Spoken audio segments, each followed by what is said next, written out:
À l'occasion du 64e anniversaire de l'armée malienne, le président de la transition, le général Darbé Assimi Goïta, a pris la parole pour faire des annonces majeures concernant l'avenir de la défense nationale. Dans son discours prononcé ce dimanche 19 janvier 2025, il a révélé la création prochaine d'une industrie militaire nationale dédiée à la production d'armement.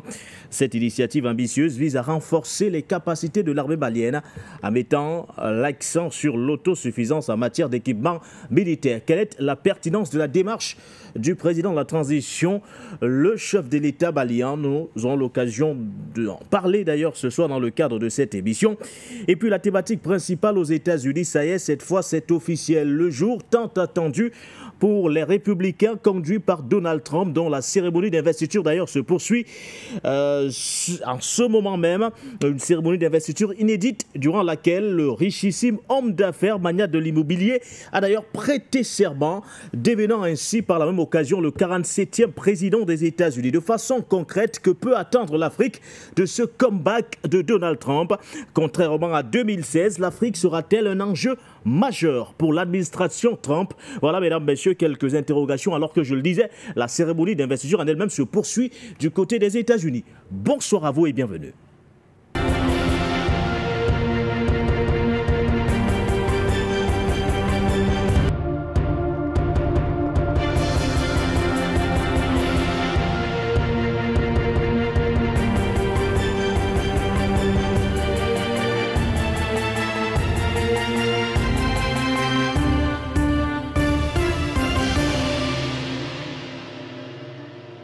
Bonsoir à vous une fois de plus et bienvenue sur les antennes de For You Media Africa. Nous ne cesserons jamais de le marteler et de le rappeler. Vous êtes au bon endroit, l'endroit où se croisent informations et débats. Ce soir, nous reviendrons sur cette annonce majeure faite par le président de la transition du Mali, le général d'armée Assimi Goïta, qui, dans un discours prononcé ce 19 janvier, a annoncé la création prochaine d'une industrie d'armement, une industrie militaire d'armement.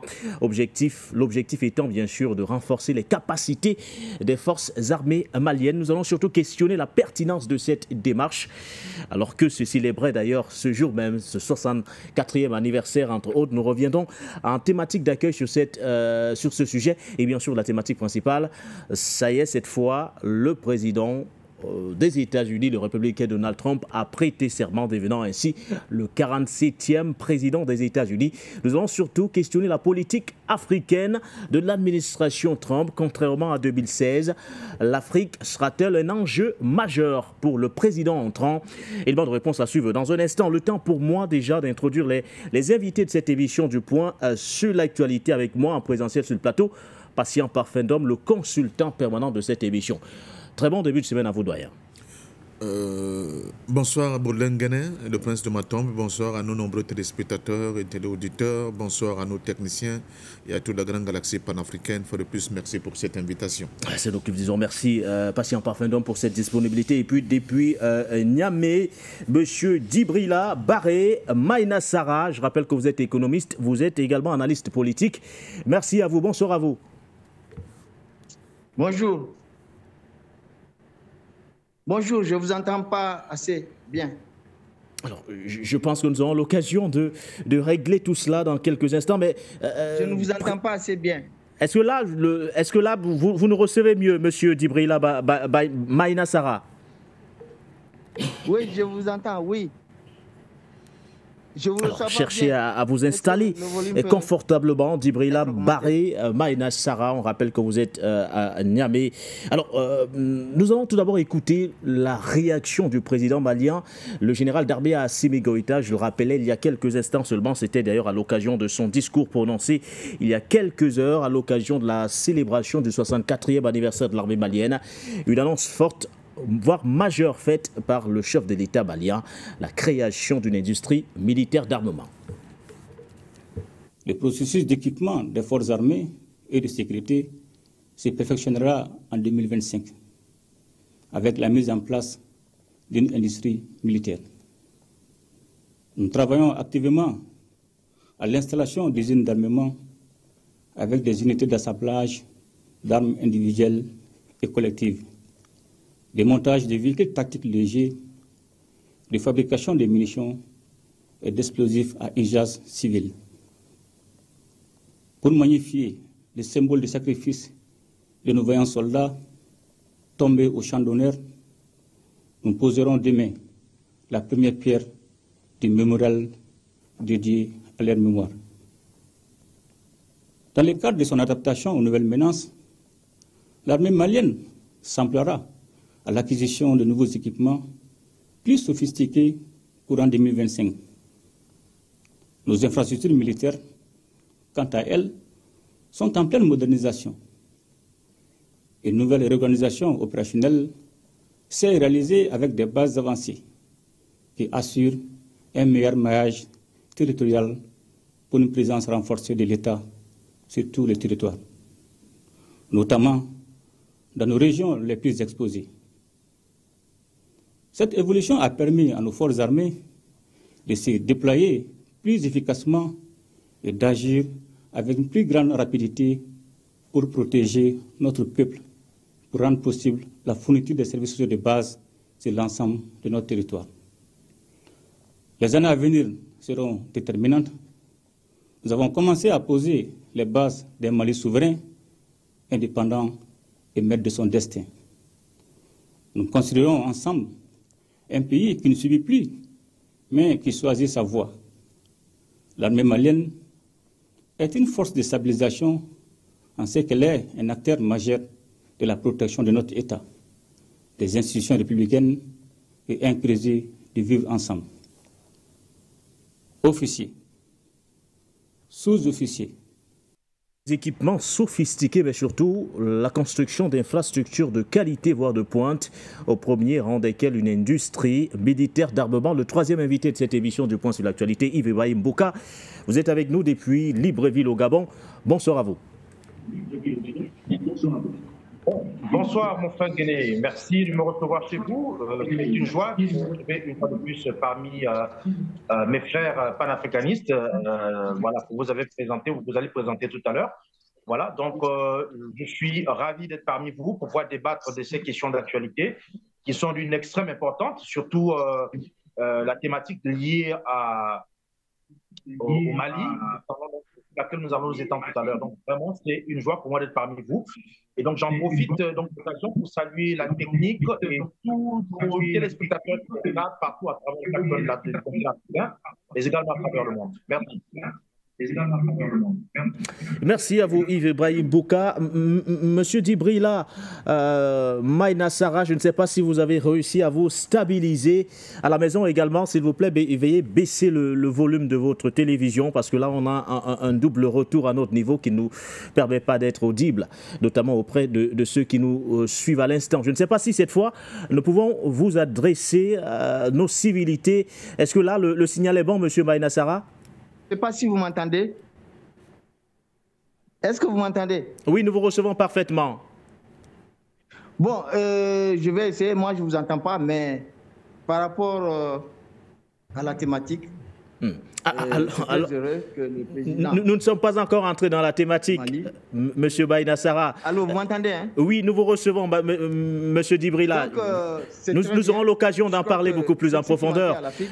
Le temps pour vous de vous installer confortablement et de stabiliser votre signal. Je pense qu'avec le concours de la réalisation, on pourra gérer tout cela. Mais d'entrée, avec vous, Yves Mbouka, je voudrais tout d'abord que nous questionnions la pertinence, justement, de la démarche des autorités maliennes aujourd'hui qui est désormais table sur la construction d'une industrie militaire d'armement. Pour quelle plus-value, Yves Mbouka? Ça, c'est une question très importante. Parce qu'en fait, là, ça montre que le Mali est véritablement dans une dynamique souverainiste. C'est très important de le dire. Non seulement les autorités maliennes, mais également le peuple malien. Et ça, c'est un signal fort adressé à l'ensemble du continent africain, d'accord? Parce que même si aujourd'hui, le partenariat stratégique qui lie le Mali à la Russie et qui permet au Mali d'acquérir du matériel militaire de pointe, d'accord? Il est important que le Mali puisse véritablement avoir sur son sol des unités de fabrication, de production de ces mêmes armes de pointe. Parce que vous savez que les relations internationales sont guidées par les intérêts. Si aujourd'hui les intérêts du Mali et de la Russie sont convergents, vont dans le même sens, il n'est pas dit que ça va être toujours la même chose dans les années à venir. Donc, il est important pour le Mali, d'accord, de pouvoir profiter de ce partenariat stratégique actuellement pour pouvoir effectivement avoir non seulement ce qu'on appelle le transfert des technologies, mais qui va permettre à travers ce transfert de technologies de pouvoir fabriquer ses propres armes et de pouvoir avoir cette autonomie sur le plan militaire et sécuritaire qui le permettra de pouvoir véritablement se défendre maintenant de lui-même sans avoir besoin de recourir à X ou Y. Parce que le premier élément de la souveraineté d'un pays, le premier élément de la souveraineté d'un peuple, c'est d'abord son armée. Il faut que les pays africains, donc ici, à l'instar du Mali, soient des pays qui soient militairement puissants. Et cette puissance ne peut arriver qu'en étant autonome sur le plan militaire, non seulement du point de vue de l'acquisition du matériel militaire de pointe, mais également du point de vue de la production. Il faut que les pays africains arrivent à pouvoir produire du matériel militaire de pointe, d'accord, qui leur permettra d'assurer eux-mêmes leur propre sécurité et de former de manière optimale leurs armées. Donc voilà ma première réaction à chaud par rapport à cette question. Alors, une démarche à saluer, patient parfum d'homme, pour Yves Ibrahim Bouka.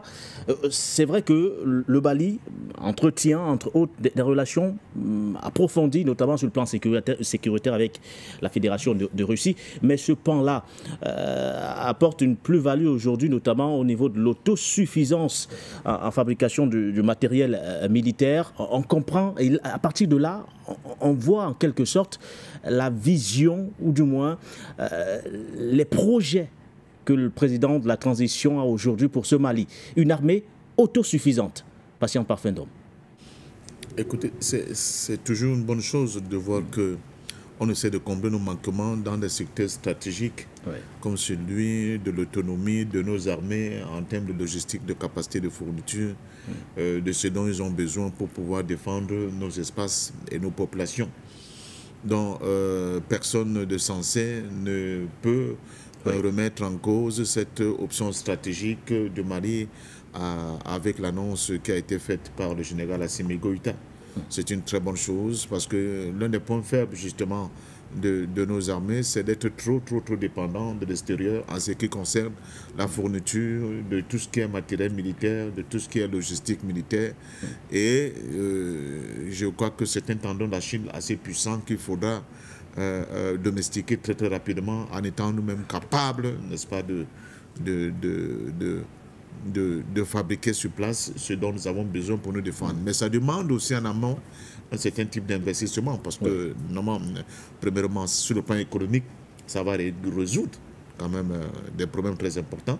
Sur le plan politique et diplomatique, ça va résoudre d'autres types de problèmes que Boukhara a essayé d'amorcer là, c'est-à-dire la question de la dépendance vis-à-vis même des amis qui nous sont très chers.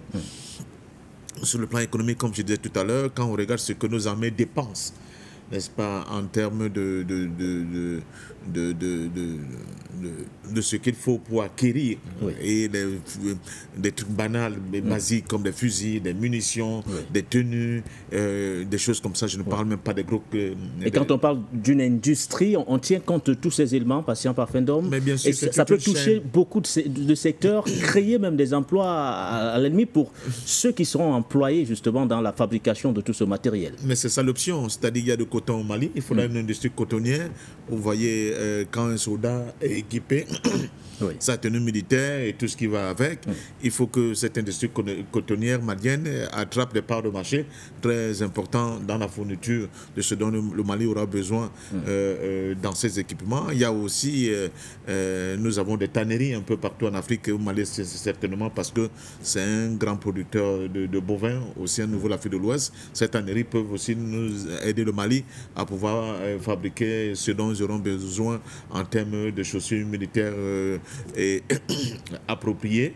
Et maintenant, ici, il y a aussi un know-how qu'il faut acquérir parce que tout ça, l'industrie textile, l'industrie d'habillement, les industries aussi d'armement, il faut que sur le plan technique, technologique et scientifique, que les Maliens soient up-to-date pour être capables d'entretenir l'ensemble de toute cette chaîne. Oui.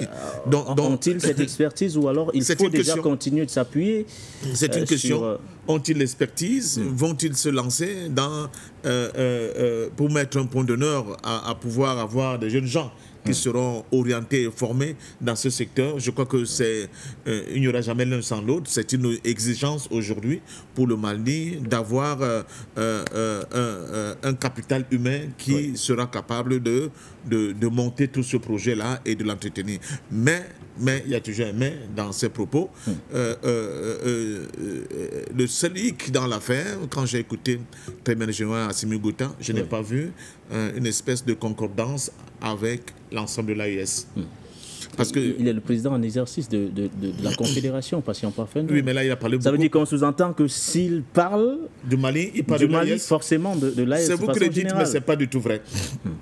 C'est pas du tout vrai. Il faut qu'on soit cohérent là-dessus. Il fallait qu'il fasse aussi, qu'il arrime le projet AES de cette industrie militaire, dans le projet Mali, dans le projet AES. Il faudrait qu'il y ait cette concordance. Quand on le dit, ça passe beaucoup certains de nos téléspectateurs, mais c'est comme ça. Excusez-moi, malheureusement, il faut absolument que ce soit un projet qui est intégré dans une vision globale de l'AES, de sa souveraineté, sur le plan militaire, sur le plan de la capacité de l'AIS d'être un pôle autonome qui puisse, sur le plan militaire, être de moins en moins dépendant de l'extérieur. Maintenant, plus on va monter en grade, plus il faudra quand même des financements assez costauds et des moyens sur le plan intellectuel et technique assez énormes. Je crois que quand on regarde grosso modo l'ensemble des 3 États de l'AIS, pour l'instant, nous n'en sommes pas encore là, mais c'est un projet. Il faudra le fixer comme un cap. D'autant plus que si le projet est porté par les 3, ça réduit significativement les coûts en termes dans la production patient parfait d'homme. C'est une évidence. C'est une évidence, cher ami. Si le projet était porté par les 3... Ça augmente la capacité de production également. Et aussi, ça apporte beaucoup plus de facilité dans la mise en place de ce projet. Je rappelle quand même qu'en Afrique, il y a quand même des pays qui produisent déjà, n'est-ce pas, des logistiques militaires. On peut penser au Nigeria, le Ghana, l'Ouganda, l'Afrique du Sud, l'Égypte, l'Algérie un peu, je pense l'Éthiopie aussi. Il y a déjà les pays africains. Je ne suis pas non plus très sûr sur le Maroc, au moins au niveau des équipements militaires, n'est pas dans la danse. Donc je crois qu'il y a déjà les pays africains qui le font, mais il faut densifier, et il faut moderniser, il faut donner de la capacité à nos forces armées, surtout ceux qui sont en ligne de front, comme c'est le cas des États de l'AIS. C'est pour cela que le projet malien est un très bon projet, mais je souhaite tout simplement que ouvertement, il soit arrimé à un projet en général de l'AIS, pour que ça donne vraiment non seulement du crédit, mais du sens non seulement à l'AIS, mais au projet fédérateur de la défense commune de ces 3 États. Merci à vous, patient parfait d'homme. Alors, pour en savoir un peu plus, nous retrouvons également M. Djibrila Baré Maïnassara du côté du Niger. Alors, comment, à Niamey, vous accueillez justement l'annonce de la création de cette industrie militaire d'armement, annonce faite d'ailleurs par le président du Mali, président en exercice de la Confédération de l'AES. Est-ce que vous m'entendez maintenant? Vous m'entendez? Oui, nous vous recevons parfaitement. Allez-y, M. Maïnassara. D'accord. Donc, comme vous le savez, l'AES est en marche vers son développement. On savait que nos pays étaient riches, mais il fallait attendre un déclic. Ici, déjà, avec la prise en main de l'industrie iranifère, on ne peut que bien accueillir la décision du Mali. Après, disons, l'usine qui a été créée. Donc, l'industrie d'armement, comme vous le savez, c'est une industrie qui est verticale, qui entraîne tous les autres secteurs, puisque toutes les découvertes scientifiques ont été faites à partir de l'industrie d'armement. Même l'Internet, aujourd'hui, qui nous sert de communication, qui nous sert d'agent de communication, a été déjà développé par l'industrie militaire américaine. Donc, forcément, c'est ce qu'on attendait. C'est le déclic de l'Afrique. Il y a déjà avec l'usine d'or, n'est-ce pas? Avec le lithium. Maintenant, avec l'industrie d'armement, la boucle est bouclée. Puisque vous savez, nos pays ont été longtemps étouffés, puisque à chaque fois qu'on était agressé, il y avait un embargo sur l'armement. On n'avait pas assez de munitions, à plus forte raison des armes lourdes, pour nous défendre. Or, le couple sécurité-développement est lié, ça a toujours été lié. la première source de pouvoir, ça a été toujours l'armement, l'arme. C'est la création de la poudre par les Chinois qui a pu nous faire coloniser. Aujourd'hui, si vous et moi on parle français, c'est à cause de la poudre. Donc, c'est l'armement, les canons, en face des flèches de nos ancêtres et des lances. Le colon avait de canons. Ça, on ne peut pas tenir. Pour le cas du Mali, par exemple, surtout, et nos pays partants, longtemps, il y a eu des embargos sur l'armement. Ça veut dire à chaque fois qu'on voulait s'équiper, il n'était pas possible. Donc, il y avait toujours un différentiel. Les terroristes étaient bien équipés avec des armes neuves, avec des technologies que...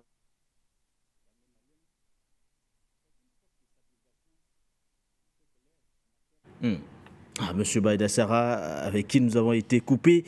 Mais Yves Ibrahim Bouka, pour sortir de cette thématique, alors, au-delà de ce que vous avez relevé, on comprend également clairement qu'il s'agit, entre autres, d'un excellent moyen également pour ces pays, ou du moins pour le Mali, si on s'en tient justement à l'annonce qui est faite par le général Assimi Goïta, de contourner également ce qui est qualifié sur la scène internationale comme étant ce chantage. Et à l'instant, ce que M. Maïna Sara qualifiait d'embargo sur les armes, la plupart de ces pays, à un moment donné, ont été frappés par cet embargo et n'arrivaient pas justement à acquérir du matériel de qualité, voire de pointe, pour faire face aux défis sécuritaires clairement aujourd'hui. Mais l'implémentation d'un tel projet est un excellent moyen qui leur permettrait, ou du moins qui permettrait à Bamako de contourner également ce fameux chantage, notamment sur la scène internationale. Oui, tout à fait, parce que il faut le dire que l'une des causes de l'effondrement des armées maliennes, en tout cas des armées des pays du Sahel, ou bien dans le cadre du Centrafrique, d'accord, c'était en grande partie lié à l'embargo qui leur a été imposé par la fameuse communauté internationale, donc derrière les organisations internationales telles que l'ONU, d'accord. Donc c'est clair qu'avec ce projet malien, voilà, le Mali va pouvoir contourner ces embargos. Et du coup, voilà, le Mali va pouvoir en fait véritablement être autonome. Ça, c'est très important de le dire. Parce que aujourd'hui, la communauté internationale, la communauté dite internationale, constituée des pays occidentaux qui aujourd'hui ont intérêt qui veulent recoloniser donc, les pays africains, donc à travers donc, le phénomène de l'insécurité en Afrique, donc le terrorisme. Donc, trouver à travers ces embargos le moyen de bloquer ces pays-là qui ne pouvaient plus se défendre. Et, in fine, donc, faire des États faillis parce que l'élément sécuritaire qui est la base du fondement, ou le fondement, pardon, de l'État ou d'un État, donc, ne pouvait pas véritablement être viable. Donc, avec ça, je crois que l'État malien va pouvoir véritablement assurer sa stabilité, d'accord, à travers la sécurisation pérenne de son territoire et donc la conquête vraiment à 100% de son territoire à travers cela. Parce que là, il ne sera plus question d'attendre que des partenaires quelconques, que ce soit des partenaires stratégiques ou des partenaires lointains, d'accord, puissent véritablement venir au secours de l'armée malienne pour pouvoir l'équiper avec tout le matériel dont elle a besoin. Là, maintenant, le Mali va pouvoir produire lui-même son matériel et donc de pouvoir faire face effectivement à tout l'enjeu sécuritaire. Je crois qu'aujourd'hui même la Russie, si la Russie arrive à tenir tête à tous les pays de l'OTAN, donc après une trentaine de pays, c'est parce que c'est un pays qui est autonome sur le plan militaire. Non seulement elle a sur son sol toutes les matières premières dont elle a besoin pour pouvoir fabriquer le matériel militaire dont elle a besoin, mais également elle a toutes les industries qui lui permettent de le faire. Donc c'est un pays qui est véritablement autonome. Et je crois que le Mali, qui est déjà un scandale géologique avec toutes les richesses du sol et du sous-sol qu'elle a, si elle a en plus maintenant la technologie qui lui permet d'avoir les unités de production pour pouvoir assurer à son pays donc de pouvoir de s'équiper militairement, je crois que le Mali va devenir un pays, une puissance sur le plan militaire à l'échelle internationale. Je pèse bien mes mots. Là, ce ne sera plus à l'échelle continentale, mais à l'échelle internationale. Parce qu'un pays qui a la matière première, qui a la technologie et qui a, j'ai envie de dire, les intelligences pour pouvoir donc fabriquer ces armes-là, c'est un pays qui est irrémédiablement appelé à devenir une puissance sur le plan mondial. Et je pense que ça, comme je le disais tantôt, c'est encore un clin d'œil à adresser à toute l'Afrique pour nous dire que voilà le chemin à suivre. Parce qu'aujourd'hui, ceux qui accusent les pays africains de vouloir remplacer un maître par un autre maître, à travers cela, je crois que le Mali est en train de prouver que ce n'est pas, il ne s'agit pas de cela. Au contraire, le Mali a bien compris que là, il y a une fenêtre d'opportunité qui se présente à travers ce partenariat stratégique. Donc, il est important de fructifier ce partenariat stratégique pour que le Mali, à l'instar des autres pays africains, d'accord, puisse devenir un pays autonome sur le plan militaire. C'est très important. Donc voilà ce que je peux répondre à mon niveau par rapport à cette question. Merci à vous, Ibrahim Bouka. Djibrila Baré, Maïda Sarra, patient par Fendom. Abordons cette fois la thématique principale de cette émission. On rappelle qu'il était exactement 12h midi pile, heure de Washington, 17h heure de Ouagadougou, Bamako, 18h heure de Niamey, Douala, Yaoundé ou encore Bangui, lorsque le président, le 47e d'ailleurs du JAR des États-Unis, a officiellement prêté serment. Donald Trump est donc officiellement le 47e président des États-Unis. Le républicain a prêté serment il y a quelques minutes seulement, du côté d'ailleurs de Washington. Mais de façon générale, nous revenons ce soir sur la politique africaine du républicain, lui qui en 2016, entre autres, ou du moins durant son premier passage à la tête d'ailleurs des États-Unis, avait pratiquement ignoré le continent africain. Alors la donne va-t-elle changer cette fois au regard justement de toutes les mutations géopolitiques à travers le monde? Alors quel regard déjà d'entrée, patient par Fendom, portez-vous, ou du moins posez-vous sur cette arrivée du républicain? À quoi doit s'attendre clairement l'Afrique? Lui qui a brillé quand même par des déclarations fortes durant sa campagne, promettant justement d'adopter une politique migratoire assez stricte. Il a durci le ton au niveau de la politique migratoire, au niveau des droits de douane. Certains pays africains d'ailleurs s'inquiètent jusqu'ici de l'avenir de l'AGOA, cet acte, ou du moins devrais-je dire cet accord commercial aujourd'hui qui n'a toujours pas été prorogé. On espère, pour certains, le sera d'ailleurs durant cette année 2025. Alors, quel regard posez-vous justement sur cette arrivée du républicain à la Maison-Blanche? Je pense que Donald Trump a un challenge. Il a exprimé pendant toute sa campagne électorale. C'était le retour de la grande Amérique, Make America Great Again. Ouais. Et il y a deux secteurs qu'il a beaucoup appuyé dans ses différentes tournées à l'intérieur du pays pendant sa campagne. C'est la question de l'immigration, vous venez de le dire, mais aussi la lutte économique à travers l'inflation vis-à-vis de la Chine. Donc je crois que ce sont les deux questions très importantes sur lesquelles il va rapidement donner des signaux. Et cette guerre économique qu'il risque de livrer à la Chine risque d'avoir un impact sur le continent africain. On verra plus tard. Mais premièrement, sur le cadre de l'immigration, ça va être un électrochoc s'il met en exécution, n'est-ce pas, ses promesses. Parce que là, pendant qu'il prêtait serment, il y avait des manifestations déjà ailleurs aux États-Unis. Ah oui, mais parce qu'il a dit parce que vous avez vu les images, d'ailleurs, je pense qu'on aura l'occasion de les avoir. Il dit dès son entrée en fonction en tant que président des États-Unis, il s'attaque premièrement à cette question d'immigration clandestine, patient par Fendom. Mais je suis convaincu d'entrée. Je suis convaincu que dès demain, il y aura des charters de reconduction à la frontière qui vont se faire, surtout vis-à-vis de l'immigration qui vient des pays latino-américains, parce qu'il y a quand même des États, il y a des villes aux États-Unis où les gouverneurs de ces États, avec leur administration, ont décidé de faire de leurs États, de leur ville, des espèces de sanctuaires pour les immigrés.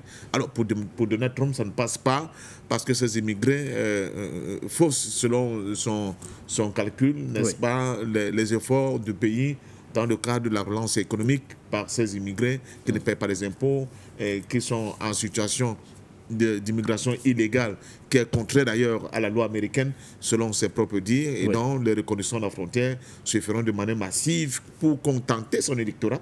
Cet électorat qui a peur de cette vague qui arrive et qui risque de leur prendre non seulement leur boulot, mais leur espace.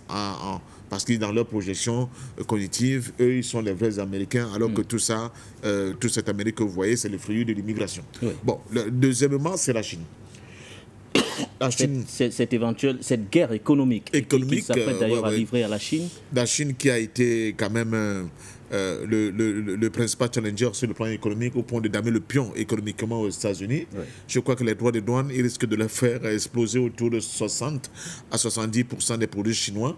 Ça va être une guerre d'une férocité hors norme. Le principe de réciprocité est également applicable. Hein. Ah oui, s'il prend ça aux États-Unis, la Chine également est capable de dire, monsieur le président, en retour, il y a des produits américains également qui ne vont pas entrer aussi facilement sur le marché chinois. Oui, mais pour l'instant, on a l'impression que c'est une balance qui est un peu déficitaire pour les États-Unis, donc ils essaient de combler le gap, mais surtout intimider la Chine en leur disant il faut être moins vorace parce que sinon vous allez acter notre chute de manière irréversible. Je crois que c'est le débat de fond de Donald Trump aujourd'hui. Bon, sur les questions de la politique internationale, M. Zelensky n'a qu'à bien se tenir. Donald Trump ne pense pas que l'Ukraine est un point extrêmement sensible dans le cadre de sa politique. J'ai encore lu M. Bannon, je pense, avant d'entrer dans ce studio. Si M.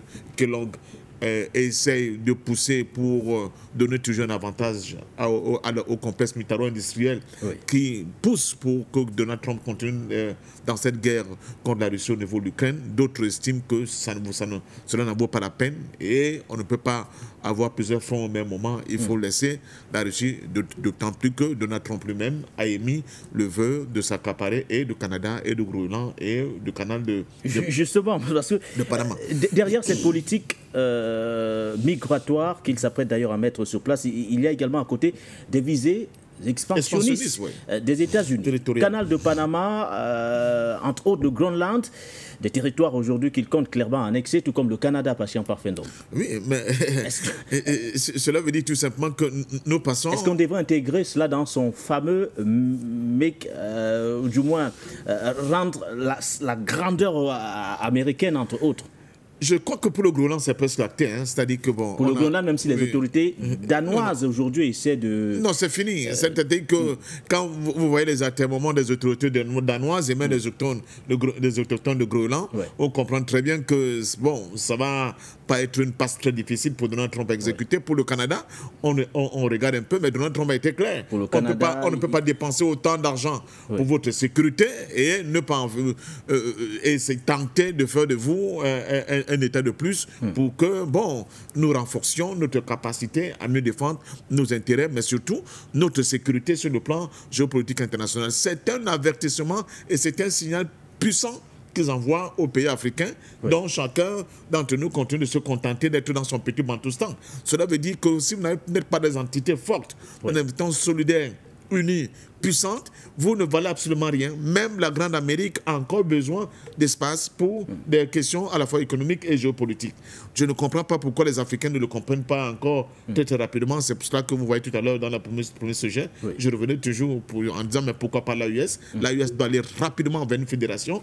Le cas de la confédération n'est plus du tout, j'allais dire, viable au vu des enjeux qui risquent de bousculer tout l'agenda et surtout la nouvelle dynamique sur le plan international. Il faut absolument que les Africains le comprennent, que les regroupements sous-régionaux soient comment on dit ça, la chose que nous allons continuer maintenant à mettre en place, parce que si ce n'est pas le cas, effectivement, des shithole countries, comme Donald Trump les a appelés lors de ses premiers mandats, il va continuer à les considérer ainsi, parce qu'on ne construit pas, on n'est pas dans la construction de puissance, on n'est pas dans la construction de la force, nous restons chacun de nous dans son petit carcan, n'est-ce pas, charcuté là, comme nous sommes, et chacun de nos dirigeants essaie de s'arc-bouter au niveau de la tête de son État, en estimant et en espérant que c'est comme ça qu'il va faire le bonheur des Africains. Cette phase-là est terminée, elle est dépassée. Mais peut-il réellement tirer les leçons de l'échec de l'administration Biden sur le continent?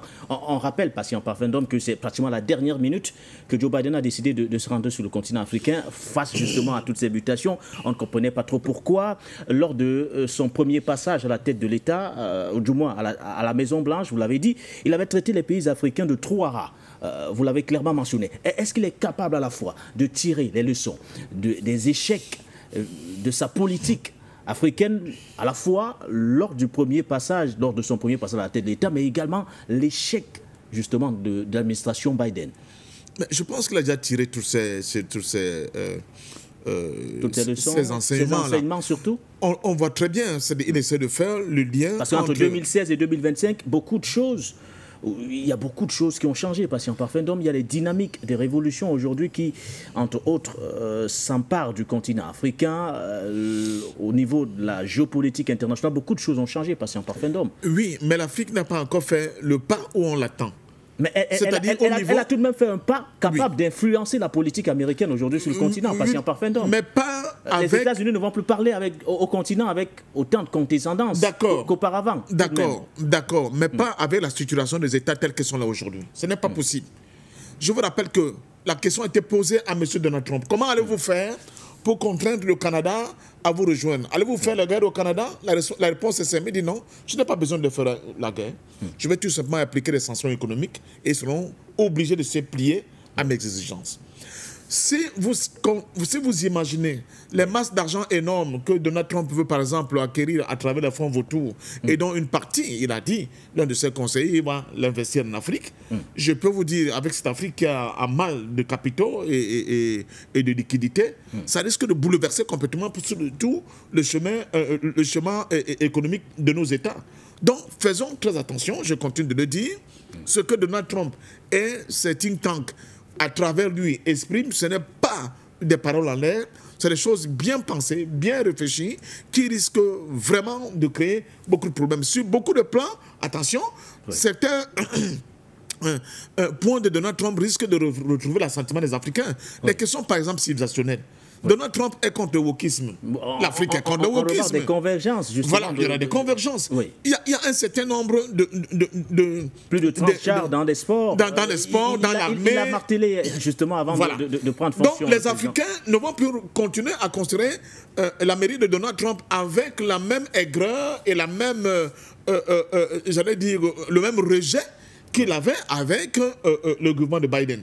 Donc, il y a beaucoup de choses qui risquent d'être moins reprochables à M. Donald Trump, même s'il s'est fait entourer de tous les grands milliardaires américains. On le voit aujourd'hui avec ce qui se passe. Mais surtout, ce qui risque d'être les grands perdants dans cette affaire, c'est l'Europe. Et l'Afrique, si l'Afrique reste en l'état actuel. C'est l'Afrique aussi. Mais reconnaissons tout de même qu'il y a déjà des pas significatifs. Je n'ai pas dit non. L'Afrique de 2025 n'est pas l'Afrique de 2016. J'ai contribué, mon cher ami. Oui, mais je dis, entièrement. J'ai contribué, donc je sais de quoi je parle. Mais je dis, attention, quand je vois un monsieur comme ça arriver, et il dit, moi, je vais prendre le Groenland, je vais prendre le Canada, je vais prendre le canal de Panama, je me dis, ça veut dire qu'il a hissé le jeu à notre niveau. Il faut que nous aussi, nous soyons capables de hisser le jeu à ce niveau, même si les prophètes, comme nous, comme disait quelqu'un, qui avions toujours tort d'avoir eu raison le premier, sont souvent jetés à la verdict populaire, mais je dis depuis très longtemps, qu'aucun de nos États ne pourra s'en sortir seul. Les enjeux de demain, du futur seront tellement colossaux qu'il faut absolument qu'on détruise ce qui a été construit à Berlin et pour reconstruire une nouvelle réalité qui corresponde aux enjeux mondiaux et de la géopolitique mondiale aujourd'hui. L'Afrique ne peut pas continuer de se contenter en restant dans les cadrages que nous avons là aujourd'hui, parce que si nous restons comme ça, cela veut dire qu'on donne la possibilité à des gens qui soutiennent Donald Trump et à l'Europe de faire de nous des espèces de miches de pain, tout simplement. Il faut que l'Afrique compte, et pour qu'elle puisse compter, il faut qu'elle comprenne qu'il n'y aura pas de bisounours, il n'y aura pas de tout le monde, on se fait des bisous, tout le monde est beau, tout le monde est gentil. La compétition sera de plus en plus féroce. Et pour cela, il faut qu'on monte, n'est-ce pas, en grade au niveau d'une réponse que nous pourrons apporter à ce monde qui est fait de vautours, qui est fait de hyènes, et où il n'y aura pas de cadeaux à faire à qui que ce soit. Et aux Africains de le comprendre aujourd'hui. Et c'est ce que moi je tire de toute façon de manière ramassée de ce qui arrive là avec cet ouragan Donald Trump qui ne fera de cadeau à personne. Je dis bien à personne. Et il ne va pas. De toute façon, on le voit avec les Européens. Il menace. Il dit si vous ne marquez pas votre participation dans le financement de l'OTAN, je sors de l'OTAN parce qu'elle ne sert à rien. Quand vous entendez quelqu'un le dire, ne nous dites pas que c'est un fêlé. Qui a bu un peu de fofon, comme on dit chez nous, vulgairement au Cameroun, pour dire que non, ça veut dire que les gens se sont réunis. Des think tanks ont réfléchi dans l'ombre et ils ont dit le monde de demain, voilà ce qu'il va représenter, parce que la Russie vient de nous démontrer qu'à lui tout seul, il est capable de tenir tête à l'ensemble de l'OTAN. Ça veut dire que nous devons nous aussi essayer de nous hisser, de tirer vers le haut notre capacité, n'est-ce pas, à continuer à regarder, à toiser le monde. Et pour cela, je suis obligé de le dire, mon cher ami, oui, on ne peut pas se payer le luxe de continuer de regarder cette affaire-là comme ça, en ne tirant pas les leçons qu'il faut pour que demain et après-demain, nous soyons enfin des espaces où les Africains pourront d'abord compter sur eux-mêmes, oui, avec ce que le Mali vient de faire, mais à une autre étape, à l'échelle un peu plus costaud que ce qui se passe là aujourd'hui. C'est seulement comme ça que je pense que ni Donald Trump, ni que ce soit, ne va pas continuer à considérer les États africains comme des espèces de shithole countries. Voilà. Alors, il y a certains téléspectateurs qui vous demandent d'être beaucoup plus optimiste, patient parfait d'homme, sur le... Je le suis, mais je vois l'avenir, il est comme il est. L'avenir, il est comme il est. Vous êtes réaliste. Oui, l'avenir, il est comme il est. Il ne tient pas compte de nos émotions, soyons réalistes. L'avenir, il est comme il est. Il est d'une brutalité inouïe. Il est d'une sauvagerie, d'une barbarie hors norme. Seuls ceux qui se seront préparés d'avance pourront vraiment tenir. Regardez ce qui s'est passé à Gaza avec l'accord de cessez-le-feu qui est entré en vigueur il y a quelques heures. Malgré le fait qu'il n'y a pas encore de contrat politique à terme pour un État palestinien. Oui. Mais regardez ce qui s'est passé. Les gens chantent, les louanges, soit-disant le soulagement, mais Gaza est dans quel état? Totalement. Regardez ce qu'on restitue aux Palestiniens. Mais j'ai regardé encore les images aujourd'hui, je me suis dit attention, attention, attention, attention, parce que ce qui se passe là, et surtout ça, un accord politique, l'accord militaire, c'est n'importe quoi. Demain ou après-demain, la guerre, Netanyahu peut décider que bon, maintenant que j'ai récupéré tous mes otages, je peux reprendre la guerre. Qu'est-ce qui va l'en empêcher? Donc, soyons vraiment, quand on me dit d'être optimiste, je le suis. Je suis optimiste quand je vois par exemple que l'Éthiopie et la Somalie ont enfin renoué le fil du dialogue, ouais, et que là ça passe. Voilà les événements qui me donnent de l'espoir. Mais je ne peux pas du tout être, comment dire ça, optimiste quand je vois que sur un coup de tête, le Tchad décide de ne plus continuer à utiliser le port de Douala pour ses marchandises et il décide de passer par la Guinée équatoriale. Voilà. Ça qu'on ne comprend très bien pourquoi. Ça veut dire qu'au niveau de nos dirigeants, on met beaucoup plus d'émotions devant. On ne met pas la construction solidaire, globale du lendemain de nos espaces en avant. Et ça, c'est très, très dangereux parce que les divisions, à la fois régionales, à la fois des pays, à la fois ethniques, qui sont le socle de notre faiblesse, risquent de s'aggraver encore avec cette puissance de l'argent qui risque de déferler sur notre continent. Avant même de prendre officiellement fonction, Yves Bouka, Donald Trump avait déjà brillé par des déclarations fortes. Il a annoncé le lancement de la plus grande opération d'expulsion de l'histoire américaine. Une mesure d'ailleurs controversée qui ne fait pas l'unanimité actuellement du côté des États-Unis. Patient Parfait Ndom est revenu sur un certain nombre de points. Guerre économique contre la Chine, guerre en Ukraine, un avertissement également vis-à-vis du président, ou du moins, devrais-je dire, de l'homme politique ukrainien Volodymyr Zelensky, puisqu'il n'est plus président depuis belle lurette. Alors, Yves Bouka, que peut réellement attendre l'Afrique de cette présidence, ou du moins de l'arrivée du républicain? L'Afrique peut-elle, l'Afrique peut-elle être un enjeu majeur pour ce mandat du républicain Donald Trump, ou tout simplement, que faire pour que ce mandat ne laisse un souvenir désagréable aux Africains à l'image de son premier passage à la Maison-Blanche? Yves Bouka. Bon, pour répondre à cette question, mon frère Nguéné, moi je vais me focaliser sur le slogan, d'accord, de campagne de Donald Trump. Il a dit « Make America Great Again ». Ouais. Donc l'action de Donald Trump va se focaliser sur son pays, c'est-à-dire ramener les États-Unis au centre du concert des grandes puissances ou des hyperpuissances, d'accord. Donc nous les Africains, il ne faut pas qu'on soit là à penser que Trump va travailler forcément dans l'intérêt des Africains. Il est certainement que la trajectoire prise par Donald Trump va à certains moments aller converger avec les intérêts des Africains. Je suis d'accord avec ça, d'accord. Mais il ne faudrait pas que nous, les Africains, nous soyons là à penser, comme on l'a fait d'ailleurs lors du mandat, l'arrivée au pouvoir de comment il s'appelle, Barack Obama, où les Africains se sont mis à espérer je ne sais trop quoi, alors qu'il n'a pas été élu par les Africains. Il a été élu par les Américains pour diriger les États-Unis. D'accord? Donc, je pense qu'il faut que nous, déjà, nous soyons clairs sur ce postulat-là. Maintenant, moi, ce que je peux dire, tout à l'heure, je disais qu'il se peut qu'il y ait une convergence, je veux dire, d'intérêt entre la dynamique qui sera impulsée par Donald Trump à la tête de son pays et les intérêts africains. D'ailleurs, je crois que Bastien Parfendom a déjà évoqué, par exemple, le wokisme. Donc, on va nécessairement avoir un break dans le wokisme, dans le transgenrisme, si je peux appeler ça comme ça, cette dictature qui voudrait que, voilà, on impose aux pays africains de vouloir de voir au niveau des mœurs, de vouloir transformer l'Afrique au niveau des mœurs pour des choses comme l'homosexualité, comme le lesbianisme, comme voilà, en tout cas, toutes ces pratiques contre nature, toutes ces pratiques qui sont totalement contre nature et qui sont aux antipodes des valeurs africaines. Je crois qu'avec l'arrivée du président Trump, on va avoir un break au niveau donc, du continent africain par rapport à cette dictature qui veut qu'on veut toujours imposer à l'Afrique ce genre de choses qui, en réalité, sont totalement rejetées par l'ensemble des populations africaines. Ça, c'est un. L'autre chose à laquelle on doit s'attendre, nous les Africains, et qui peut être véritablement quelque chose qui peut nous arranger, dans ce sens que ça peut nous permettre de pouvoir profiter de ce break ou de ce vide qui va se créer pour pouvoir donc pousser nos pions sur l'échiquier international.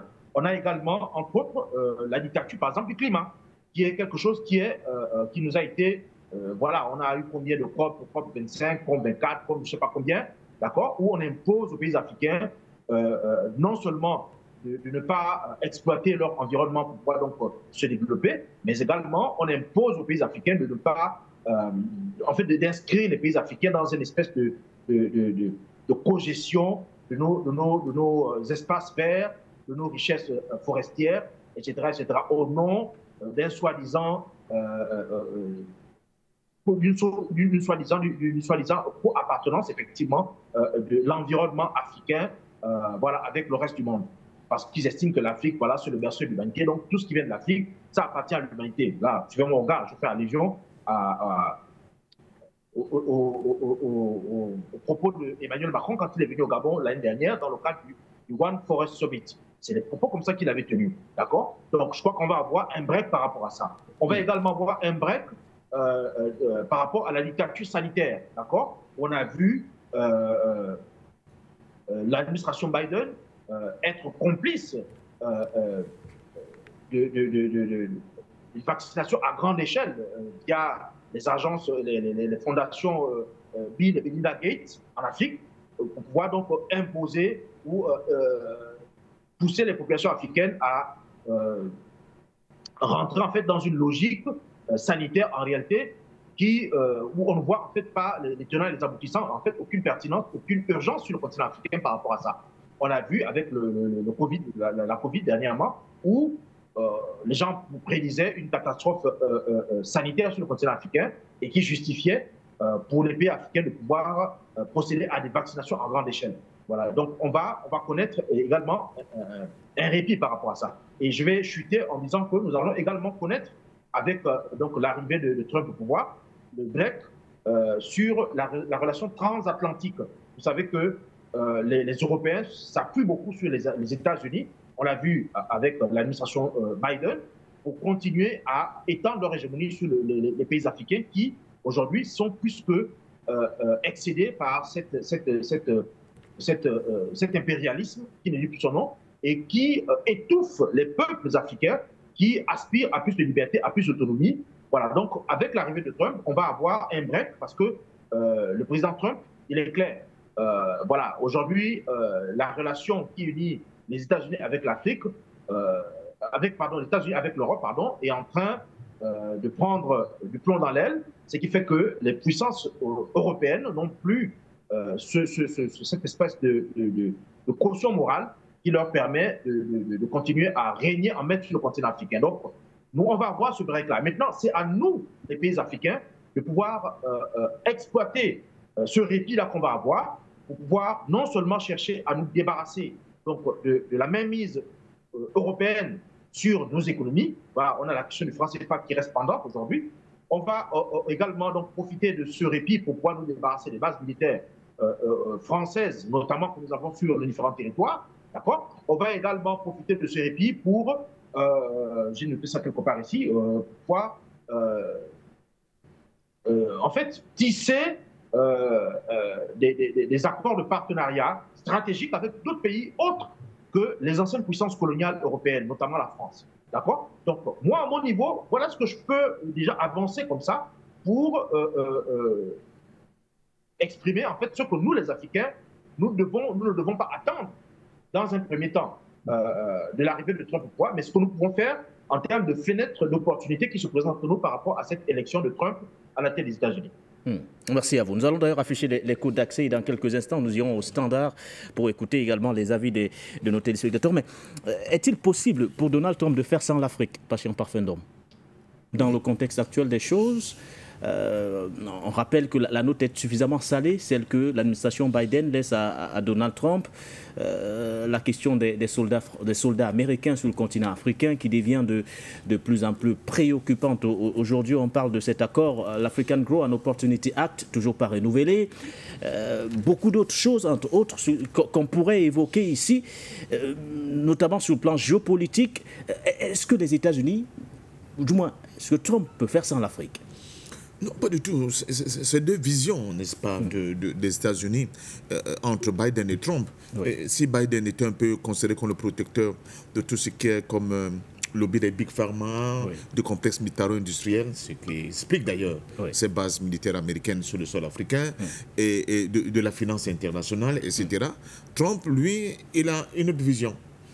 Et dans la vision de Trump, c'est d'abord de redéployer les forces américaines en interne, oui, en donnant beaucoup plus de cohérence et de consistance à l'espace américain, et reprojeter l'Amérique de toute sa force maintenant à l'extérieur pour affronter, quand on dit affronter la Chine, ça veut dire sur le continent africain forcément aussi. Oui. La route de la soie, il va tout faire pour les entraver.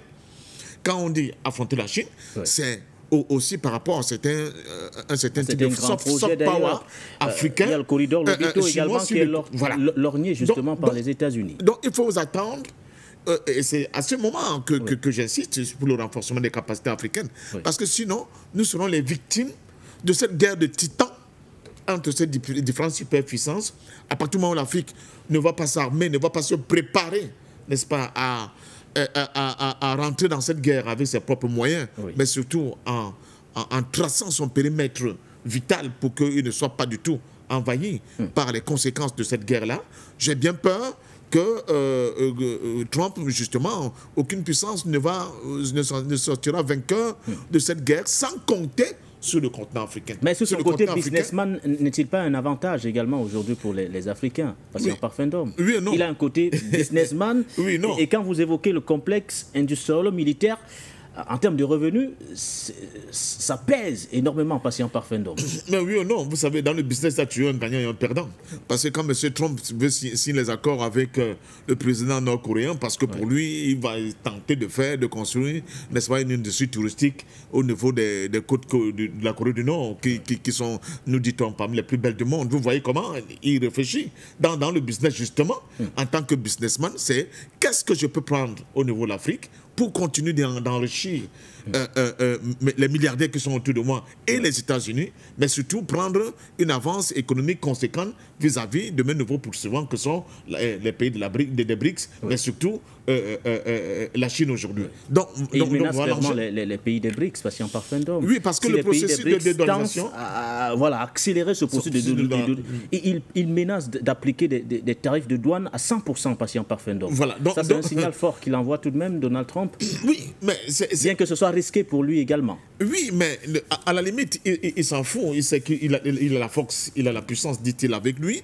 Mais je pense qu'il va tenter de jouer pour que la décélération de l'économie américaine ne suive pas une courbe descendante assez violente.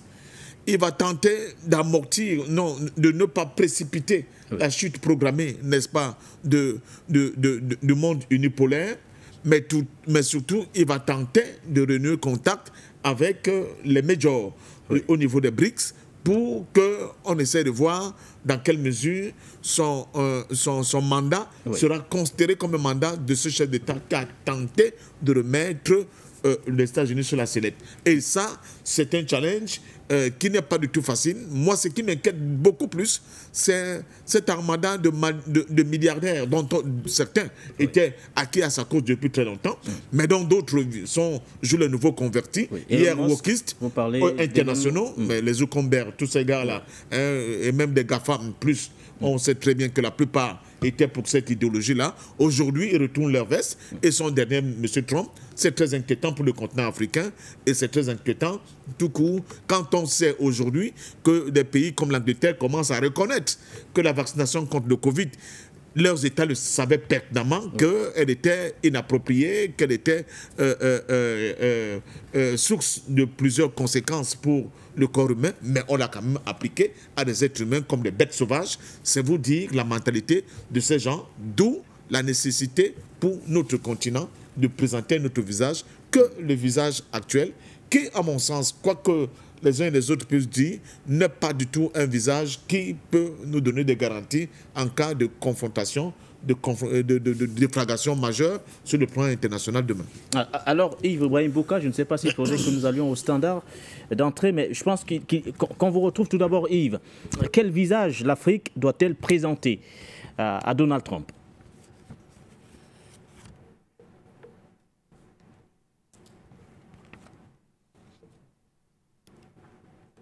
Alors, est-ce qu'il nous reçoit, Yves Brahim Bouka? Je rappelle d'ailleurs que vous êtes à Libreville, au Gabon.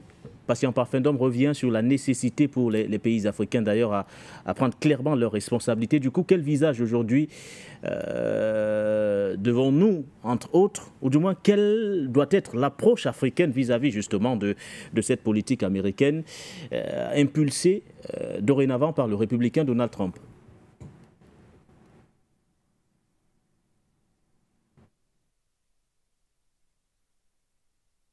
Nous aurons l'occasion de revenir vers Yves Brahim Bouka dans quelques instants, mais au-delà de la question africaine, Patient Parfum d'Homme, on imagine que l'arrivée également de Donald Trump est peut-être une mauvaise nouvelle pour certains. Vous avez parlé de Volodymyr Zelensky il y a quelques instants. Avant même sa prise de fonction, on nous annonçait une rencontre Poutine-Donald Trump. Du côté du Moyen-Orient, Donald Trump se vante, estimant que c'est son arrivée qui aurait aujourd'hui favorisé l'accord de cessez-le-feu que vous avez d'ailleurs évoqué il y a quelques instants, avant même qu'il n'arrive. Joe Biden a également essayé de dire c'est l'accord de paix que j'ai proposé bien avant et qui a poussé, entre autres, les deux parties à aller autour de la table des négociations. Est-ce que cette arrivée pourrait faire bouger les choses aussi bien du côté du Moyen-Orient que du côté duquel vous avez regretté le fait qu'il n'y ait pas d'accord politique pour la Palestine, mais là l'accord de cessez-le-feu est bel et bien entré en vigueur et on a assisté à l'échange, aux premiers échanges d'otages Patient Parfum d'Homme. Oui, écoutez, on garde espoir, mais je pense que tout le monde, il faut être naïf pour penser que la personne qui a plus mis la pression au niveau de M. Netanyahou pour qu'on arrive à cet arrangement, je crois qu'il a voulu inaugurer son nouveau mandat avec moins de couacs, surtout dans une région qui doit être très chère. N'oublions pas, les accords d'Abraham, c'est Donald Trump. Donc c'est Donald Trump, beaucoup plus Donald Trump que M. Biden. Mais le grand perdant dans ce jeu, et quand vous écoutez les analystes de cette partie du monde, la vieille Europe, comme Donald Trump aime bien l'appeler, c'est l'Europe évidemment. C'est l'Europe qui risque d'être la grande perdante de cette nouvelle reconfiguration de la géopolitique internationale. Parce qu'elle n'a pas compris. Elle n'a pas du tout compris que le monde ne va pas rester de manière statique dans ce que le monde a toujours été, premièrement. Deuxièmement, son élite a été accrochée aux idées wokistes, aux idées LGBTQ+, et ne donnait pas, n'est-ce pas, un petit copec au retour aux affaires de Donald Trump. C'est-à-dire qu'ils ont fait une mauvaise analyse de ce qui s'est passé aux États-Unis. Ils oubliaient que l'Amérique profonde était durablement marquée par le fait qu'une élite, n'est-ce pas, une nouvelle élite américaine qui se foutait pas mal de ce que pensait l'Amérique profonde, de leurs valeurs, de leurs croyances, et voulait imposer au monde un agenda et une culture qui ne correspondaient pas à ce que ces Américains de l'Amérique profonde croyaient, mais surtout rejoints par de nouveaux milliardaires comme Elon Musk, dont on va certainement beaucoup entendre parler dans les jours et mois à venir. C'est ça qui a été le déclencheur, plus la défaite de l'ensemble des 27 pays de l'OTAN dans le conflit. En Ukraine, on n'en parle pas assez. Je crois que c'est ça le déclencheur d'une prise de conscience au niveau des États-Unis pour comprendre que, attention, nous sommes en train de décrocher sur le plan économique, sur le plan militaire, sur le plan de l'acquisition, de la domestication de la science, de la technique et de la technologie, la question de missiles hypersoniques qui continue de se poser aux États-Unis, au point où jusqu'aujourd'hui ils sont incapables de domestiquer cette technologie-là, en fait prendre conscience à... Une technologie détenue par la Fédération de Russie. Aux Américains que, mais attention, avec ces gens qui continuent de nous vendre une culture qui ne nous apporte pas la puissance et la force, je crois qu'il est grand temps qu'on revienne avec quelqu'un, même si on n'est pas tout à fait d'accord avec lui, c'est ça aussi la vérité. C'est le camp démocrate et qu'est-ce qui a régressé. Ce n'est pas parce que Donald Trump a été forcément trop fort, mais ils se sont joints, n'est-ce pas, à la vision de quelqu'un qui leur promet de refaire tourner les machines, comme lui-même dit, forer, et toujours forer, n'est-ce pas, pour redonner de la puissance aux États-Unis. Il dit, nous sommes assis sur de l'or. Quand il parle de l'or, en réalité, c'est le pétrole. Donc, on va forer à ne plan infini. Les histoires, comme Boucard le disait tout à l'heure, de la crise climatique, avec les COP21 et COP, je ne sais pas quoi, il balaye tout ça. D'ailleurs, quand il invite parmi ses invités aujourd'hui, M. Bolsonaro, ce fameux président brésilien qui s'en foutait pas mal de ses avis climatiques, c'est vous dire la tendance qui sera la sienne, donc une fois de plus aux États africains, de se dire que pour Donald Trump, ils seront pris en compte, ils auront la considération vis-à-vis de Donald Trump si nous passons à un autre cap que le cap dans lequel nous sommes et que tout le monde voit, où on voit en Afrique centrale, le Gabon est un État, la Guinée équatoriale est un État, la Centrafrique est un État, le Cameroun est un État, le Tchad est un État. Ça fait beaucoup rigoler les gens du côté de Washington. Et je peux vous dire que, aussi condescendants et hautains qu'ils sont, j'ai bien peur qu'un de ces 4 matins, un de nos dirigeants en visite aux États-Unis se fasse rappeler rapidement, vraiment rappeler brutalement par M. Donald Trump, lui expliquant que monsieur, tu ne représentes qu'une infime partie de ce que c'est un pouvoir. Donc attention, ce qui risque d'arriver si l'Afrique ne se prépare pas convenablement. Les visées expansionnistes d'ailleurs du président Donald Trump qui vous inquiètent, patient parfait d'homme, ou du moins qui devrait inquiéter tout le continent. C'est au continent d'adopter justement une politique étrangère qui lui permettrait justement de mieux faire face à ces visées en question. Je ne sais pas si nous avons M. Chance, voilà, j'espère que je prononce bien. J'imagine que c'est depuis l'Angleterre que vous nous appelez ce soir une fois de plus. Bonsoir et bienvenue à vous. Oui, bonsoir messieurs et bonsoir à vos invités. Oui, c'est Chams au fait de l'Angleterre. Je pense qu'aujourd'hui, il y a vraiment beaucoup de gens qui veulent participer parce qu'il y a tant de nouvelles ou de news qui se développent. Mais je vais être rapide aussi une fois de plus. Mais avant, je vous souhaite, vous et votre équipe, un bon début de semaine. Ceci est dit. Je pense qu'il est grand temps, finally about time, comme on dit, que les États de l'AES commencent à fournir leurs propres armes. Et ça, ce n'est rien d'autre que la voie à obtenir notre propre arme nucléaire, je veux dire. Parce que depuis ces temps, si on n'arrive pas à faire nos armes, comment est-ce qu'on peut continuer d'aller acheter des armes et de nous défendre? Donc, c'est une très bonne initiative de l'AES, particulièrement le Mali. Et de la manière dont je vois les choses, je pense que la Mali sera la capitale de l'AES. Ça, c'est ma perception. Hein. Et le Burkina serait sûrement la zone de défense et le Niger, la zone économique. Ça, c'est une idée que je pose. Ce n'est pas ce que se passe là-bas en AES. Mais quand même, c'est une idée à applaudir et je leur souhaite tout le bonheur. Maintenant, concernant notre très cher Trump, je pense que les invités, vous avez demandé une bonne question et à quoi je vais répondre à la fin.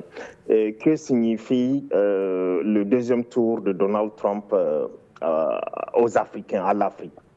D'abord, pour son discours d'investiture, il a parlé de plusieurs choses, c'est-à-dire les gendres masculins, féminins, et le golfe de Mexico, qui doit être golfe d'Amérique. Il a aussi parlé des tarifs, la guerre des tarifs. Il a parlé de son armée, d'aller à Mars. J'en passe. Mais vous voyez, Trump, c'est un businessman. Je ne pense pas qu'il veut s'introduire dans les guerres ou bien d'autres choses, à part essayer de lier des liens commerciaux avec tout autre pays qui veut faire le commerce équitablement. Dans ce cas, c'est pourquoi vous avez vu, il a invité un peu les membres de l'OTAN qui sont Giorgia Meloni, Viktor Orban et autres, et non pas la classe ordinaire qu'on voit toujours. Et ceci nous dit déjà que he means business. Il veut dire qu'il veut commencer les business avec les pays qui sont prêts à faire les business et non les pays qui sont là en train de faire des problèmes dans le monde. Il a bien dit que moi, je suis un pacifiste, je suis un businessman, pas quelqu'un qui veut faire la guerre, ni quelqu'un qui court après la guerre. Donc, en répondant ça, moi, je pense que qu'est-ce que cela signifie pour l'Afrique? Mais c'est plutôt la question, qu'est-ce que ça signifie pour les Américains? Et dans ce sens, je pense que l'Afrique doit essayer, à partir de ce moment, se concentrer à faire l'autosuffisance alimentaire, économique et bien d'autres choses. Merci beaucoup, M. Nguéné. Have a great weekend ahead. Thank you. Have a great week ahead, sorry. Thank you. Merci. Merci à vous. Chance de l'Angleterre. L'Afrique doit surtout compter sur elle-même. Tout d'abord, avant d'attendre quoi que ce soit d'ailleurs venant surtout des États-Unis, merci pour votre participation, pour votre contribution ce soir. Je pense que nous allons rester au standard avec un autre appelant. Que faut-il attendre de l'arrivée de Donald Trump? Va-t-elle reconfigurer d'ailleurs les relations entre l'Afrique et Washington? Allô, bonsoir et bienvenue à vous. Bonjour, monsieur.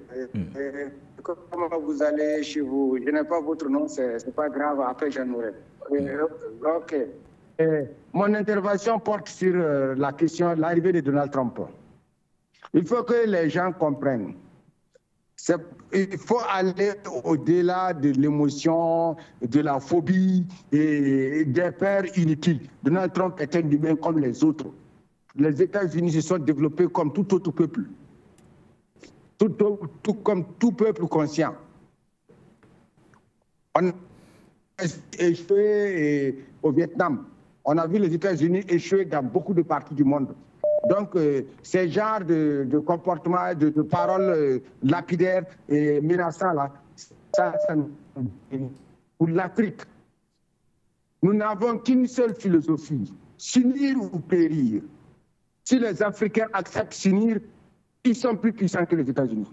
Si les Africains refusent de s'unir, ils ne seront d'autres que des morceaux à avaler allègrement par les grandes puissances. Voilà. Sinon, ça ne fait pas peur. C'est s'unir. On a besoin d'unité. On n'a pas d'unité, on périt. On va périr parce qu'on est riche, des moyens technologiques d'exploiter nos richesses. Et en réalité, nous n'avons pas un marché gagnant-gagnant et ces gens vont abuser de nous. Ils n'ont aucune pitié pour la richesse. Donc, c'est s'unir pour les Africains. Tout pays africain, cela est valable pour eux tous. C'est s'unir pour tout pays. Voilà. Parce que nous ne sommes même pas. C'est à nous de continuer et de nous affirmer. Voilà. C'est donc que vous disons merci. Le gros du message, l'unité politique du continent. Plus que jamais, impératif d'ailleurs cette unité. Merci à vous. Votre message est bien passé. Zerfel, bonsoir et bienvenue. Les techniciens, tous les appelants. Et moi, je vais commencer par le Mali. Parce que ce que je vois pour les Maliens, ce qu'ils ont commencé, c'est une bonne chose. Parce qu'il ne faut pas jamais compter sur ton prochain pour se nourrir ou pour que tu sois tranquille dans ta maison. Il faut compter sur toi-même, ta force.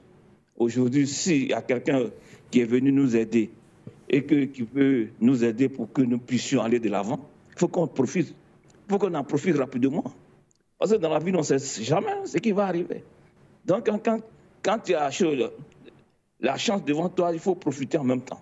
Ce qu'ils sont en train de dire, là, il faut que maintenant, ils commencent même à construire l'usine, dans l'immédiat, pour qu'ils commencent le travail.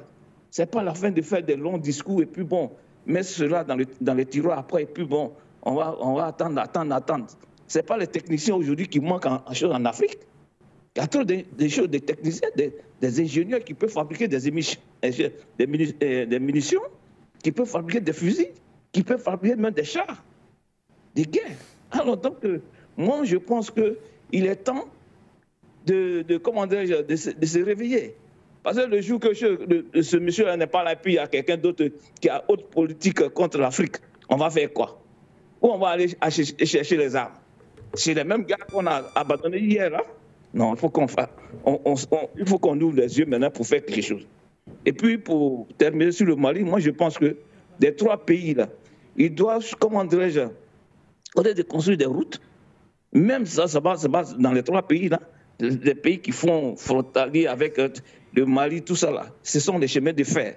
Parce que si ils construisent aujourd'hui des chemins de fer, là, ils seront plus enclavés. Moi, je te dis, ils seront plus enclavés. Avec des chemins de fer, personne.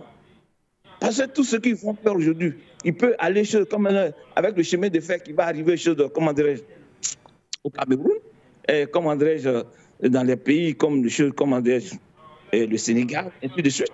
Mais ce sont des trucs, là, un marchandise va sortir. Ils n'ont pas besoin de se focaliser sur un port pour faire sortir leurs marchandises.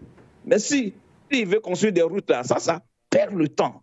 Parce que c'est les chemins de fer que les Européens ont compris aujourd'hui. Aujourd'hui, ils ne veulent même pas même les gros camions là. On les met sur les trains maintenant pour les envoyer dans les pays. Alors donc, moi, je pense que... Et puis, c'est plus rapide que même les camions. Alors donc, moi, je pense que les chemins de fer, c'est plus intéressant. Parce que cette année-là, c'est l'année des élections là. Les politiciens, c'est à vous que je m'adresse, hein. Si vous voulez faire quelque chose, développer votre pays là, mettez ça dans votre programme pour construire des chemins de fer, pour développer l'Afrique. Parce que tout ce que les autres du Sahel et des zones comme le Cameroun, ainsi de suite, ils en ont beaucoup de manger chez eux. C'est comme aujourd'hui dans les zones sahariennes, là, ils ont beaucoup de bovins. Ils peuvent envoyer ça chez vous et puis vous envoyez d'autres choses chez eux là-bas. Et puis, ainsi de suite, on n'a pas besoin d'acheter des poulets morts congelés pour venir nourrir nos parents. C'est ça même qui envoie trop de maladies. Aujourd'hui, tu vois un jeune de 15 ans, 20 ans, et on dit qu'il a la tension ou quelque chose d'autre. Alors, il faut que ça s'arrête. Maintenant, pour finir avec Trump, voyez-vous, moi, c'est un pays que j'ai déjà vécu dedans. Parce que ce sont des Américains, moi je pense qu'ils n'ont pas le temps de choses des Africains. Ils le disent, ils font des discours comme ça pour nous faire plaisir. Il faut parce que nous, on n'en voit rien sur le marché. Pour eux, quand ils parlent de la Chine, ils parlent des choses de l'Europe. Et qu'est-ce qu'on a à faire? Ils vont nous autoriser à envoyer les tam-tams pour vendre chez eux là-bas, c'est ça qui échange? Non. Il faut que nous-mêmes, nous continuons sur nous-mêmes à faire nos choses ici entre nous. Et puis, ils vont voir. Parce que quand on va se développer entre nous, là, des Trump, ceux qui vont venir après Trump, là, ils vont nous respecter. Parce que tant qu'on va nous donner l'argent, son machin, non, on n'a pas besoin, on a plein d'argent chez nous. L'Afrique a beaucoup d'argent. Ils ont besoin même de choses, comment dire. Pourquoi aujourd'hui on respecte les choses chez Poutine? Parce qu'il a tout le matériel chez lui. Il n'a pas besoin de venir en Afrique pour chercher le matériel pour fabriquer ses avions, ses munitions, d'autres choses. Nous, on a tout. Aujourd'hui, on met ça en évidence, les gars vont nous respecter. C'est tout. C'est ce que moi, je demande. Merci. Zerfel, merci pour votre contribution. Nous prenons également M. Sidi. Allez-y, M. Sidi, nous n'avons plus beaucoup de temps. Allez-y. Bonsoir à tous les milliards de téléspectateurs de Foyou. Bonsoir aux doyens Parfait Ndom et à vous, M. Nguéné, et à tous les appelants. M. Nguéné, moi, avant tout propos, j'aimerais rappeler à tous les Africains, et spécialement à ceux de l'AES, où se trouvent les activités et les analyses menées par le professeur Kalala Omotunde, surtout particulièrement sur la géothermie. Il faut qu'on nous recherche cela pour qu'on puisse avoir de l'électricité en Afrique. Trop, c'est trop. Il ne peut pas mourir pour rien. Et il a dit, il a été clair que le prix n'est pas très élevé. On peut le faire. Donc nous interpellons surtout les gouvernements de l'AES pour qu'ils viennent nous revoir ça. En ce qui concerne ce qu'on appelle l'AES, il y a un problème qui est récurrent. Nous les attendons à la fédération.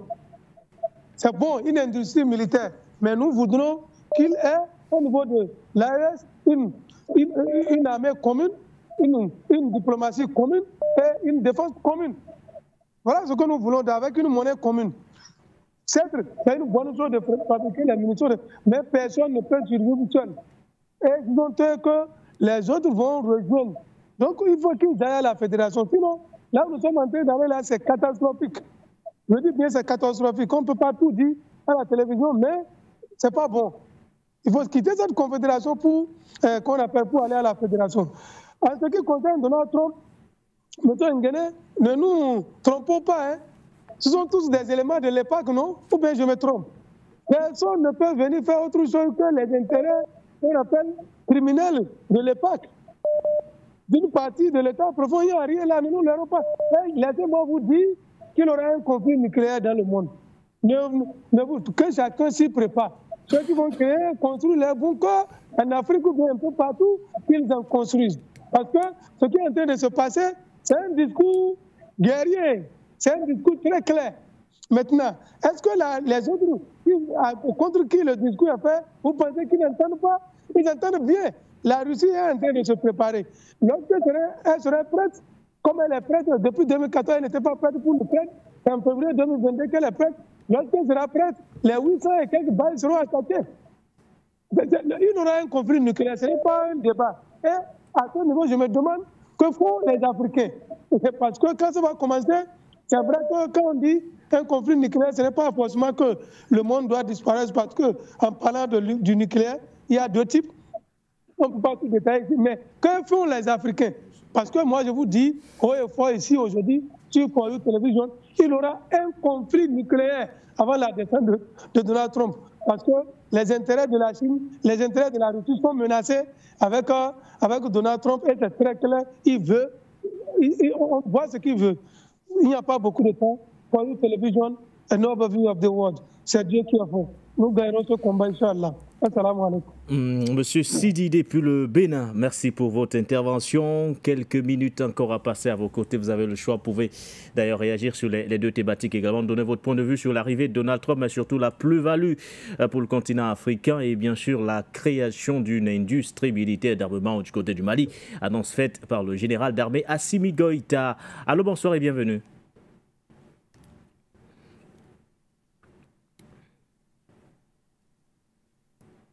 Allô, est-ce que vous nous recevez? Bonsoir et bienvenue sur For You Media Africa.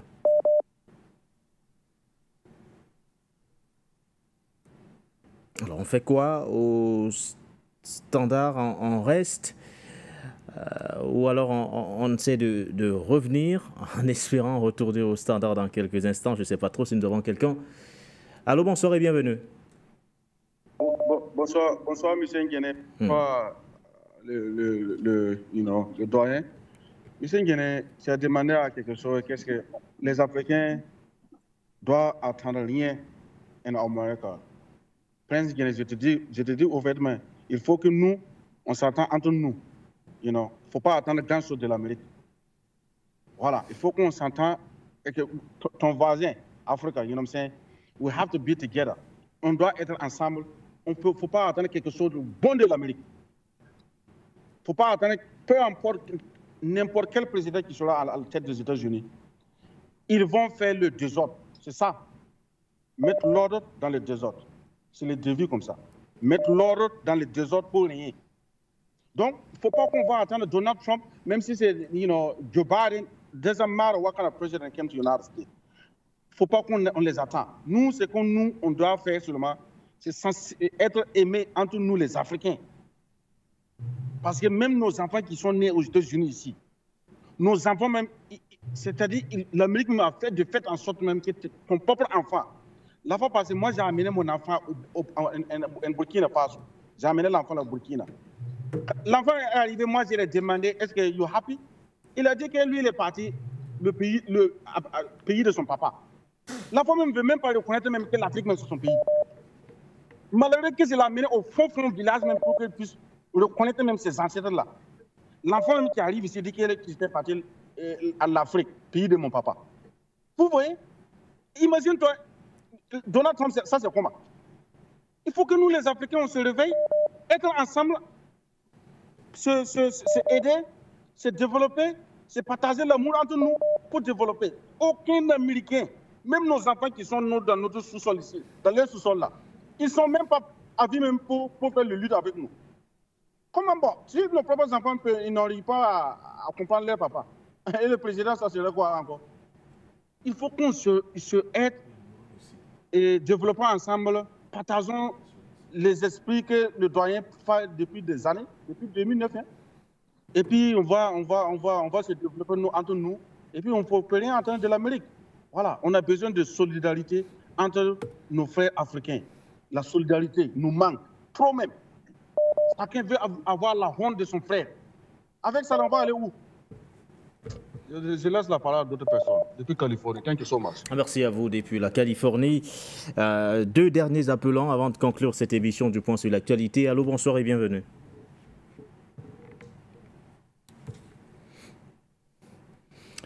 Allô, bonsoir à vous et bienvenue sur For You Media Africa. Oui, c'est des belles au Cameroun. Bonsoir et bienvenue à vous. Moi, je pense que les Africains ne devraient pas trop s'intéresser à l'intronisation de Donald Trump, la présidente. Pour moi, je ne vois pas l'intérêt de l'Afrique à s'aligner dans ça.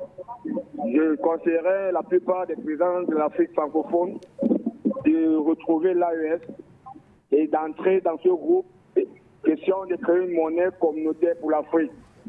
Oui, si on pouvait avoir les États-Unis d'Afrique, je penserais que l'Afrique devait mieux se développer. Et que ces vieux présidents grabataires, on devait les chasser même. Parce qu'ils ont tiré beaucoup d'accords avec les colons. Ça fait en sorte que l'Afrique n'évolue pas. Donc, c'était ma modeste contribution. L'Afrique n'a rien à attendre de Donald Trump. Voilà, on veut s'aligner derrière la Assimi Goïta, le Mali, et interpeller sur la conscience du président Alassane Ouattara qui libère vraiment. L'Afrique a besoin de protéger ses frontières et lutter contre le terrorisme. Merci, je vous remercie. Merci à vous. Elle est loin d'être modeste, votre contribution. Merci d'être passé une fois de plus. On prend un dernier, en fonction bien sûr des signaux qui me viennent à la réalisation. Allô, bonsoir et bienvenue à vous. Oui, allô, monsieur Géné. Bonsoir et bienvenue. Bonsoir. Je participe pour le Mali aujourd'hui là. Je suis très fier, je suis très content. Tous les défilés, tous les l'AIS qui fait aujourd'hui là, je suis très fier de mon pays. Parce que je suis malien, je m'appelle Alaïso. Merci beaucoup. Mais il y a quelque chose qui m'a manqué dans le stade là aujourd'hui. Je n'ai pas vu mon ancien premier ministre, Kouga Lamaïga. Donc, je sorti tout le fait de l'AIF, et tout le fait de l'Afrique, et tout le fait de Mali. Je salue mon général Hakim Koïta, et tout le gouvernement de Mali. De sorte que Mali va... Bon...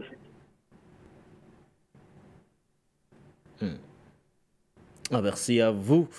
Merci pour votre contribution. Alors, nous retrouvons nos invités pour leur mot de fin. Yves Brahim Bouka, je peux faire démarrer par vous.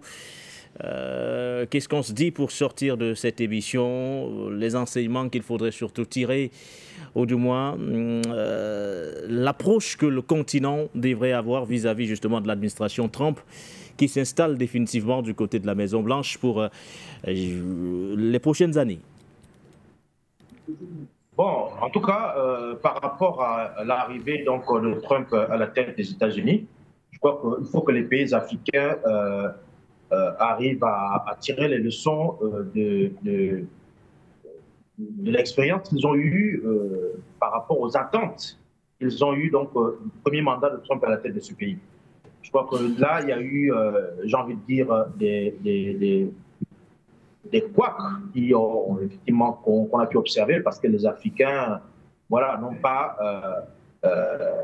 effectivement tiré les enseignements de ce premier passage de Donald Trump à la tête des États-Unis. Donc, je crois que là, avec ce deuxième passage, connaissant maintenant qui est Donald Trump, d'accord, parce que Donald Trump, c'est pas quelqu'un qui est véritablement connu pour être un amoureux des Africains, d'accord.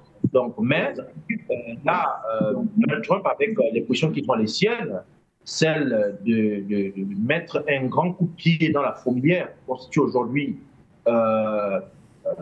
les pratiques donc des grandes puissances, générales, en l'occurrence les puissances européennes, d'accord, par rapport à tout le système, à toute l'architecture